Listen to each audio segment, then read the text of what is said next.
बिस्मिल्लाहिर्रहमानिर्रहीम इय्याका नअबुदु व इय्याका नस्तईन। अस्सलाम वालेकुम नाज़रीन, मैं जावेद इकबाल। नाज़रीन, बात तो सच है मगर है बड़ी रसवाई की। आज के प्रोग्राम में मैंने आपको ये बताना है कि इस वक्त पूरी हुकूमत को ऐसे ही बुखार चढ़ गया है जिस तरह इमरान खान को चढ़ा था। कभी इमरान खान को बुखार चढ़ा था चोर चोर चोर, और कौम के 3.5 साल ज़ाया हो गए। अब उसके बाद इस हुकूमत को भी जो है वो बहुत कई किस्म के बुखार चढ़े हुए हैं, और उसका जो बिल्कुल मरकज़ है वो है इमरान खान। और इस वक्त हुकूमत को आए हुए मेरा ख्याल के अगले महीने 6 माह हो जाएंगे, लेकिन अब तक भी हुकूमत जो है वो इमरान इमरान तोशा खाना इससे नहीं निकली, और आवाम जो है वो जाए जहन्नम में।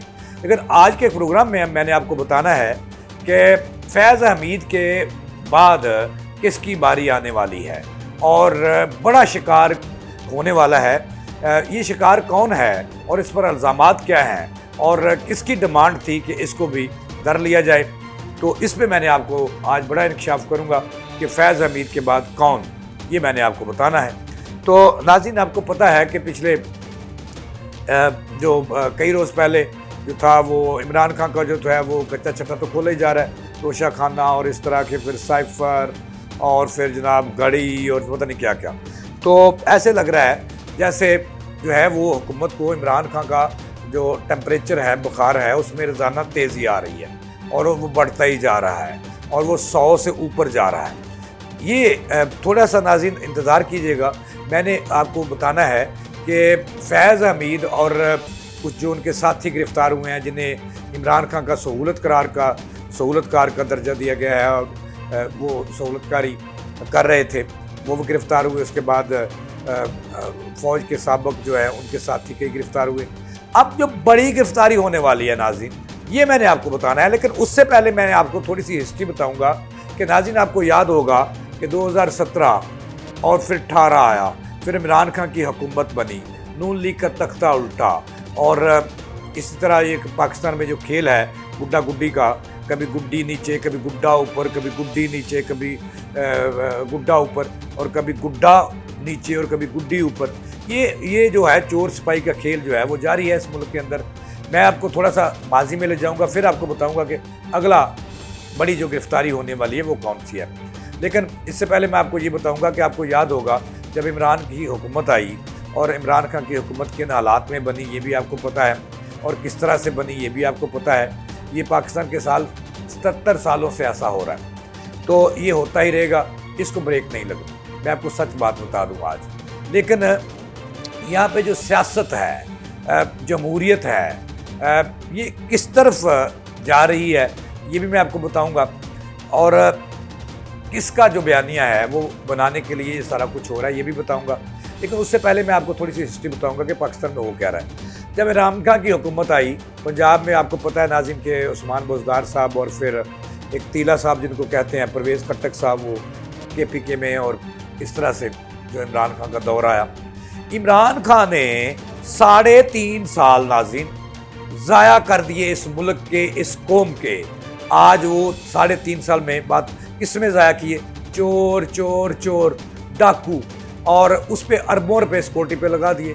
आपको याद होगा कि इमरान खान और उनकी पूरी हुकूमत जो है और पूरी इस्टबलिशमेंट, ये 3.5 साल से अगर 2 माह कम कर लें तो नवाज शरीफ चोर, शहबाज शरीफ चोर, ख्वाजा साद चोर, एहसन इकबाल चोर, मरीम नवाज चोर, सलमान ख्वाजा चोर, इसके अलावा सलमान शहबाज चोर, हमजा शहबाज चोर, यानी कि 7-8 बंदों को इमरान खान ने बेड़ा गर्क कर दिया इस मुल्क का, चोर चोर कहते हुए। 3.5 साल कौम के कान पक गए कि चोर चोर, और फिर एंड पे चोरी साबित ना हुई, और चोरी साबित करने के लिए इमरान खान और उनकी पूरी हुकूमत और मशीनरी ने जो है अरबों रुपये इजाफी इस कौम के कौमी खजाने से ज़ाया कर दिए।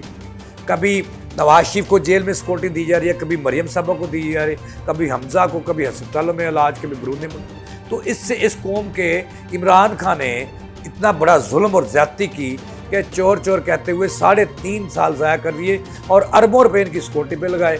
और आखिर क्या हुआ कि चोर जो थे वो 7 बन गए, जिनको इमरान खान चोर कहते थे। कौम का अरबों रुपया गर्क हो गया। और फिर जिन्हें वो चोरी भी साबित ना कर सके, और वो अदालतों से तमाम के तमाम जिन्हें वो चोर कहते थे, कौम के 3.5 साल ज़ाया किए। और उनको मैं तो कहता हूँ कि अब एहतसाब अगर शुरू होना है तो उन जजों को भी अगर नवाज शरीफ और उनके कबीना के लोग और उनके घर वाले अगर चोर थे तो फिर उनको फांसी पर लटकाया क्यों नहीं जाया गया, और फिर उनको सजाएं क्यों नहीं दी गई। और मैं कहता हूँ कि जिस कौम के, जिस मुल्क के चोर चोर कहने में अरबों रुपये ज़ाया कर दिए गए और फिर चोरी साबित भी ना हुई और फिर वो जेलों से बाहर भी आए और फिर वो हुक्मरान भी बन गए और आज हुक्मरानी उनकी है, तो फिर जिन जजों ने माजरत के साथ जिन जजों ने फिर नवाज शरीफ और उसके कुनबे को और उनके कबीना को और आसफ अली जरदारी को और उसके घर वालों को और उसकी हमशीरा को जो जेलों में घसीटते रहे, मरियम नवाज को जो जेलों में घसीटते रहे, तो फिर उन जजों को भी कटारे में ले आना चाहिए ताकि एक ही दफ़ा एहतसाब हो जाए और फिर नीट एंड क्लीन पाकिस्तान जो है वो आगे बढ़े। और जिन्होंने गलत सजाएं, अगर वो सजाएं गलत थी, नवाज शरीफ चोर नहीं थे और उनके साथी चोर नहीं थे, चोरी साबित नहीं हुई, वो मुजरम नहीं बने, तो फिर उनको सजाएं किस चीज़ की दी गई। और मैं कहता हूं कि उन जजों को भी सजाएं देनी चाहिए और कटहरों में लाना चाहिए। जिन्होंने गलत तफ्तीश की उन अफसरों को भी लाना चाहिए, उनको भी कटहरे में लाना चाहिए और उनको सजाएं देनी चाहिए ताकि पाकिस्तान में एक ही दफ़ा ये नीट एंड क्लीन हो जाए और इस कौम को तरक्की करता हुआ पाकिस्तान मिल जाए। अब नाज़रीन, मैंने आपको जो स्मेल किया, आज एक बड़ी प्रेस कॉन्फ्रेंस इस्लामाबाद में हुई। ज़ाहिर है कि प्रेस कॉन्फ्रेंस या वज़ीर-ए-आज़म करें या उनके तर्जमान जो हैं इंफॉर्मेशन मिनिस्टर करें, तारड़ साहब ने बड़ी फिर एक प्रेस कॉन्फ्रेंस की है जिन्होंने मुस्तकबिल करीब में जो है वो बता दिया उन्होंने कि हुकूमत अब क्या चाहती है। अब नाज़रीन, उन्होंने कहा कि एहतसाब का दायरा कार जो है वो और जो जुल्म हुआ माजी की हुकूमत पर, वो उनके जो फैज़ हमीद हैं वो उनके सहूलतकार हैं, उनके दीगर भी सहूलतकार हैं। तो उन्होंने कहा कि इंकशाफ किया कि ये दायरा कार अब आगे बढ़ना चाहिए और बढ़ेगा। उन्होंने कहा कि कोई साकब हो या नसार हो, उसको भी इस कटहरे में लाना होगा और गलत एक चलती हुई हुकूमत का तख्ता उल्टने पर उन्हें भी जो है ना, उन्होंने साफ अल्फाज में ये कह दिया है कि साकब नसार जो थे, जो साबिक chief justice supreme court of Pakistan थे, वो भी इमरान खान के सहूलतकार थे, फैज़ हमीद भी सहूलतकार थे। और उन्होंने कहा कि उन्होंने एक और भी इंकशाफ किया है कि मुख्तलिफ अदारों में बैठे हुए लोग वो भी इमरान की सहूलतकारी बाज़ लोग करते रहे। लिहाजा इसका मतलब ये हुआ कि आने वाले दिनों में हुकूमत इरादा रखती है कि सुप्रीम कोर्ट ऑफ पाकिस्तान के साबिक चीफ जस्टिस साकब नसार को भी कटहरे में लाने का प्रोग्राम बन चुका है। और उनके मज़ीद जो साथी हैं, मुझे स्मेल हो रहा है कि एक जो उनके 2-3 करीबी साथी थे जो रिटायर जज साहबान हैं, नासर खोसा ये खुरा उसकी तरफ भी लेके जा रहे हैं और इसी तरह और भी कई लोग हैं। हुकूमत का मौक़िफ़ ये है कि इन्होंने सहूलतकारी की, इमरान खान को नजायज़ फ़ायदा पहुँचाया, उनकी हुकूमत का गलत तख्ता उल्टा और नून लीग के लोगों को गलत तरीके से जेलों में कैद रखा। नाज़रीन, ये मैंने आपको बताया कि आइंदा बड़ी गिरफ्तारी कौन सी होने जा रही है। ये थी अब तक की ज़्यादा तरीन। जावेद इकबाल को दें इजाज़त।